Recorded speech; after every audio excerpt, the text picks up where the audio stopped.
Spotlight தமிழோட நேயர்களுக்கு வணக்கம். விஜய் சிஎம் என்ன பண்ணிட்டாங்கன்னா, இப்போ வந்து பாஜக என்ன பண்ணுறாங்கன்னா, ஏடிஎம்கே 2ஆ உடைச்சு, அதாவது இப்போ ஒரு 10 பேர் 5 பேர் வந்து விஜய் சப்போர்ட் பண்ணி சிஎம் ஆக்க முடியாது. அதுக்கு வந்து எடப்பாடி ஒத்துக்க மாட்டாரு. ஏற்கனவே வந்து பாஜகவுக்கும் எடப்பாடிக்கும் நிறைய வாக்குச்சாரம் இருக்கு. அதனால என்ன பண்றாருன்னா, சசிகலா வந்து ஏடிஎம்கேலேருந்து ஒரு 11 பேரை கழட்டி, அவங்க சமூக ஆட்கள கழட்டி தனியா கொண்டு வராங்க. அப்புறம் வந்து சிவி சண்முகம் என்ன பண்றாருன்னா, அவர் பங்குக்கு இப்போ உள்ள வந்து நிறைய பேர பேச்சுவார்த்தை நடத்தி, அவரு வந்து ஒரு 20 பேர தூக்குறதுக்கு முயற்சி பண்ணிட்டு இருக்காரு. அம் கொங்கு பகுதியில இருக்கிற ஒரு சில அவங்க அதாவது எடப்பாடி சமூகத்த சேர்ந்த ஒரு சிலரும் வெளில வரதுக்கு வந்து இப்போ வந்து தயாராகி வராங்க. ஆக ஒரு பாதிக்கு மேல ஆட்கள வந்து அ கொண்டாந்து கட்சிய உடைச்சு, ஏடிஎம்கே சிதைச்சு, விஜய்க்கு வந்து ஆதரவு தெரிவிக்கிற மாரியான ஒரு போக்கு வந்து இப்போ உள்ள போயிட்டு இருக்கு.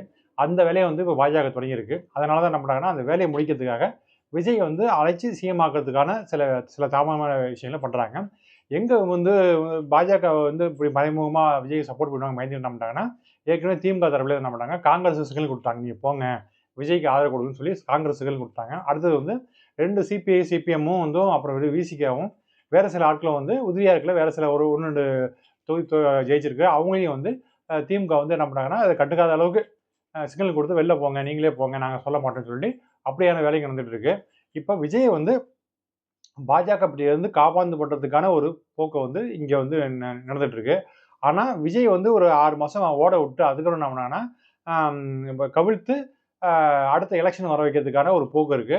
ஆனா, அதற்கு உள்ளாக பாஜக என்னென்ன வேலைய வந்து பாக்குதுங்கிற விஷயம் பொறுத்து தான் அடுத்த சூழல் வரும். கண்டிப்பா இந்த எலக்ஷன்ல வந்து சிஎம்மா வந்து விஜய் வந்து களம் காட்டுறாரு. அவரு வந்து எப்படி நிர்வாகத்த மேற்கொள்ள போறாரு அப்படிங்கிற விஷயத்த பொறுத்து தான், அவருடைய செல்வாக்கு வந்து மக்கள் மத்தியில இருக்கா இல்லையான்னு வந்து நம்ம வந்து பார்க்க வேண்டியது இருக்கு. ஆக விஜய் வந்து அவருக்கு இருக்கிற இதுக்கு இப்போ வந்து விஜய் வந்து எப்படியோ அப்படி இப்படின்னு ஒரு 5 வருஷத்த போக்குறதுக்கான ஒரு சூழல் வந்து அமைஞ்சிருக்கு. அதுக்கு ஏற்ற மாரி எல்லாமே வந்து விஜய்க்கு ஃபேவரா தான் நடந்துக்கிற விஷயம் பார்க்க வேண்டியது இருக்கு. கண்டிப்பா விஜய் வந்து நல்லாட்சி தருவார்ன்னு நம்புவோம். நன்றி, வணக்கம்.